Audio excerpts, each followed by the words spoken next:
Hey guys, welcome back to my channel. In today's video, I am going to be sharing with you guys all of the books that I read in 2022 and my favorites out of all of them. Now, I'm not like the biggest reader, however, I do enjoy a good book, obviously, because I'm making this video. But with that being said, I didn't really reach my reading goal this year. I only read 11 books, which I feel like is more than most people, but also way less than like the people on like booktok. I'm just gonna go ahead and share with you guys. I have all of the books sitting right here, but there's 3 more that are not on here because I read either audio or I lended the copy to someone else. So we're gonna go ahead and get started with, I think this was the first book I read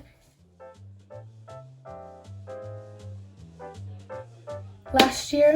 It is called, okay, I'm throwing things now. Note to Self by Gayle King. I asked for this for Christmas, I think, last year. Okay, and I am also gonna do a little disclaimer. All of these are probably booktok books, but they're really good booktok books. Note to Self, it is a really inspiring book, and I highly recommend reading it if you need like a little boost of motivation. I think it'll also help make you believe in yourself a little bit more. At least that's what it did for me. It's basically just a series of letters that famous, inspiring people have wrote to their younger selves, and it's really interesting to see how their life like turned out and the things they struggled with when they were younger and how they overcame those things. So I highly recommend this book if you are looking for a like self-help book that's inspiring, motivating, and overall just a really good book. There's also a spot in the back so that you yourself can even write a letter to you. So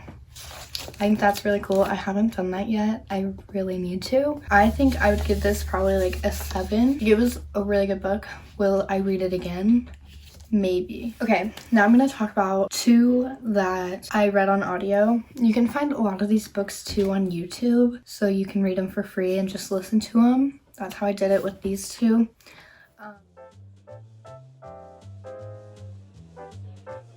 But the first one was Verity by Colleen Hoover, and let me just tell you, that is probably my favorite book I've ever read. That is, I think, her best book that she's written. The end literally just changes your whole perspective on what you thought was happening, and it just like throws your mind for like, it just scrambles everything up that you had just read, and you're like, whoa.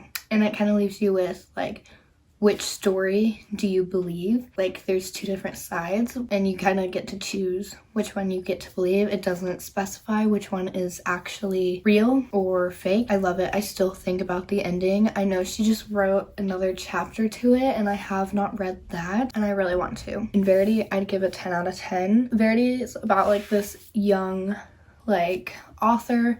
She's not very like well known. She has like a book, I think, or I don't know, it's been a minute since I've read this, so it might, some of the details might be a little off, but you get the main idea. She lives in New York City and it basically starts out and she runs into this guy and there's like this accident and he like gives her his shirt or whatever, and then they end up going to the same meeting, and basically from there there's like romance.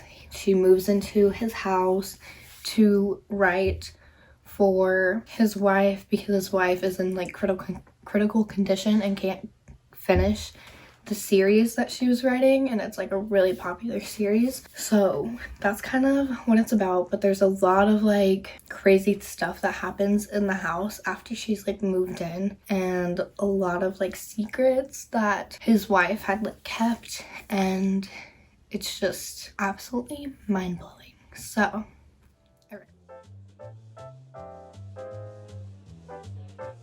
and then another one I read on audiobook, another Colleen Hoover one, but I read November 9. It was really good too. November 9 was a little bit different. It wasn't as much of a roller coaster as Verity. Basically, it's this girl and a guy who meet up every November 9th, and they basically fall in love and find other people and then find their way back to each other, and then they're not together anymore, and it's just kind of like one of those. But this girl also has like burns all over her body. Currently editing this right now, and I did kind of like a poor job explaining this book, so I'm gonna do a quick little brief summary.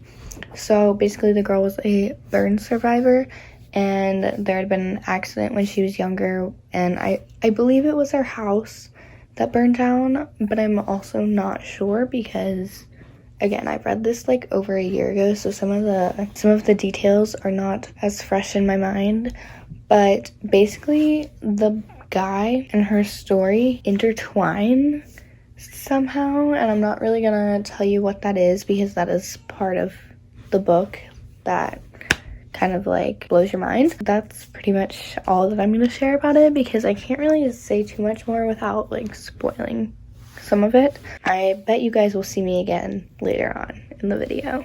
Also, I read these like a year ago, so again, if the details are off, don't like come at me because I promise I read them. It's just been a minute, so the details aren't as fresh in my mind. I would rate that one a 7 out of 10 as well. It wasn't my favorite Colleen Hoover book, but it was still a really good book.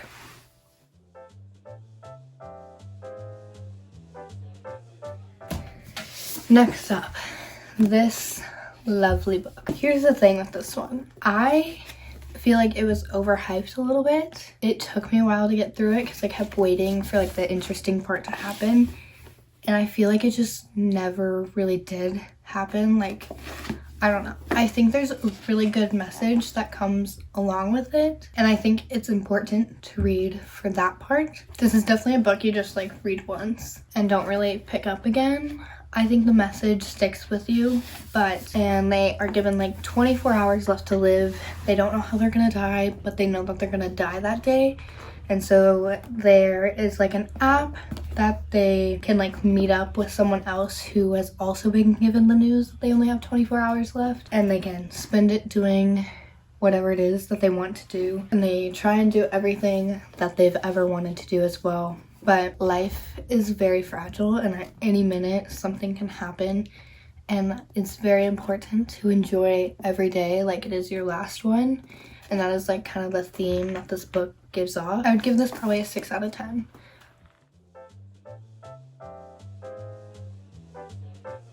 Then we have a whole series. I don't have the second book with me because my grandma's currently reading that, but this series is literally so good. I loved it so much, and I am not a huge like murder story girl. I'm more into the romance or like self-help books. However, this was so good, and especially this first one, I could not put it down. I think I finished it in like 2 or 3 days. It was so good. So basically this high school student, for one of her school projects, tries to solve a murder that happened like 5 years ago in her town, and she basically ends up solving it and starts a whole podcast and everything about it. And it's just really good, and it's a roller coaster. Like, it's so good. I can't recommend it enough. Like, even if you don't really like murder mysteries, I think you'll like this one. And then the second book, to be honest, was my least favorite one. It was just kind of took me a while to get into. Like, it took me like a couple weeks to get through the first like 20 chapters. And then after that 20th chapter, I finished it in a day. So it was just more of a slower read compared to the first one. And I felt like it took a while to get to like the climax. But once you did get there, it was really good.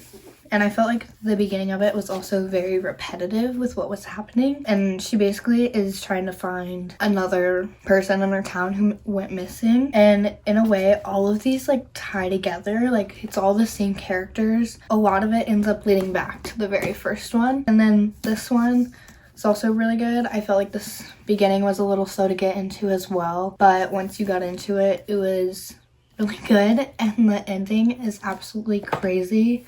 Like, I did not expect that to happen at all. This one is actually about her herself, and someone is trying to come after her and is threatening her, and then she's like trying to find out who it is before something happens to her, and she gets like kidnapped and everything, and it's just a really good book.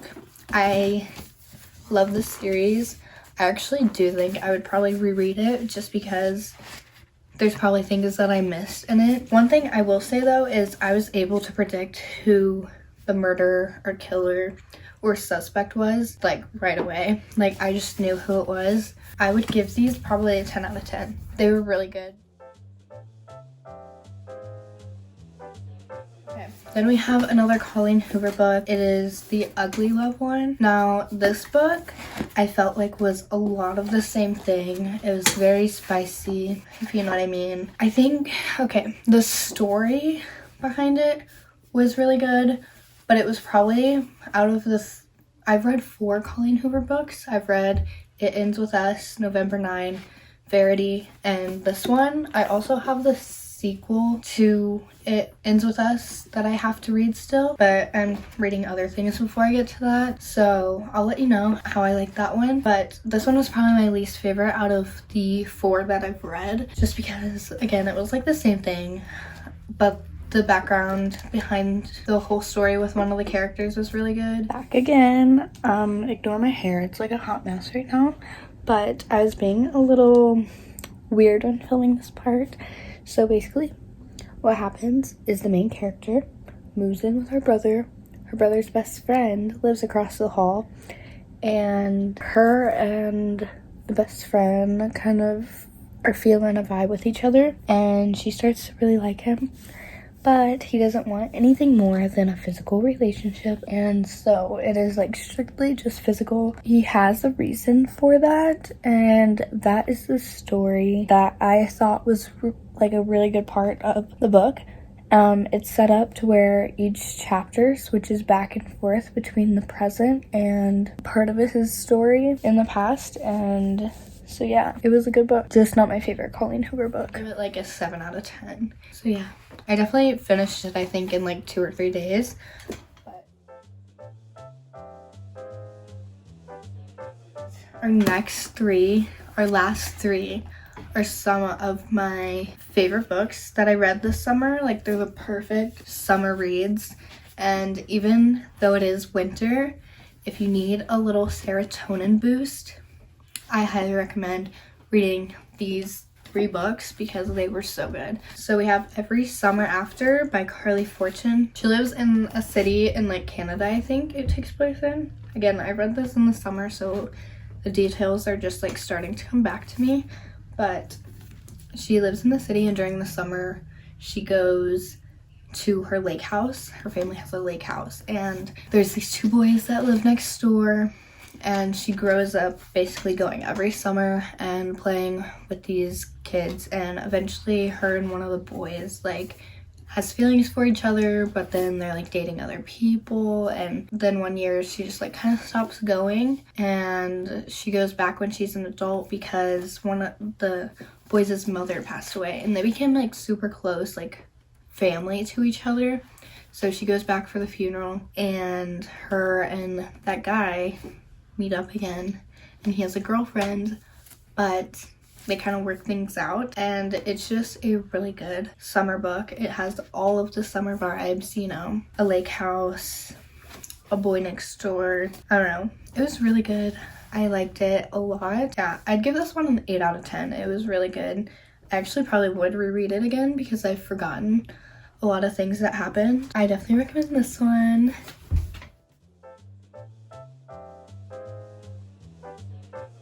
I feel like I'm kind of repeating the same things over and over again, so if I am, please ignore that, because I'm probably saying I really recommend like a bunch of times. Not gonna lie, I get these 2 kind of mixed up with each other because they are very similar in what happens, because they both take place like in the summer, and the families both go somewhere during the summer and spend time with all these people, and like it's like fall in love with the boy who's there. So they're kind of similar in that way, but also very different. This one, the girl lost her sister, and so it's her like first time going back to Martha's Vineyard during the summer without her sister, so it's not the same as last time. But this time her family is gathering for a wedding that's taking place, and she doesn't have her boyfriend that she was with dumped her before this, so she doesn't have a date to it, and her family always plays the game Assassin during the summer, And so, that takes place like during the whole wedding festivity stuff. And there's this guy who's there and they kind of realize that they like each other. And yeah, that's kind of the gist of it. I don't want to like spoil anything in these, so if the summaries are kind of like brief, that is why. But it is really good, and again, a really great summer read. But also, if you need a little serotonin during the winter to cure your seasonal depression, this is a great book for that. I would give it, honestly, I think I like this one better, a little bit more than Every Summer After, so I'd give this a 9 out of 10. I read this in like a day, I think, so I was really into it.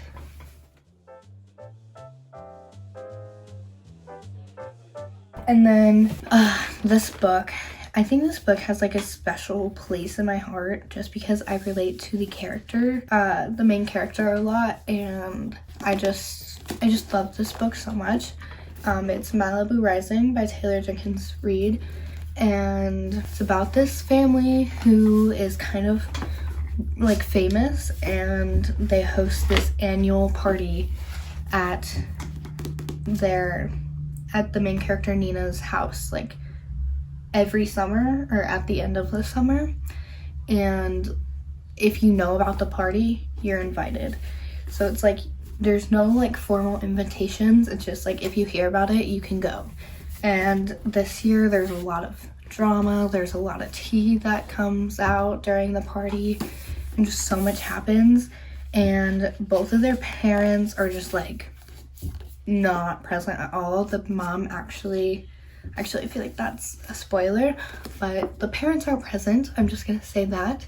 And Nina kind of has to raise all of her siblings at like the early age of like 17, and she's working and she drops out of high school to pay for all of it. And they have this like family restaurant and everything, and it was just a really good book. And I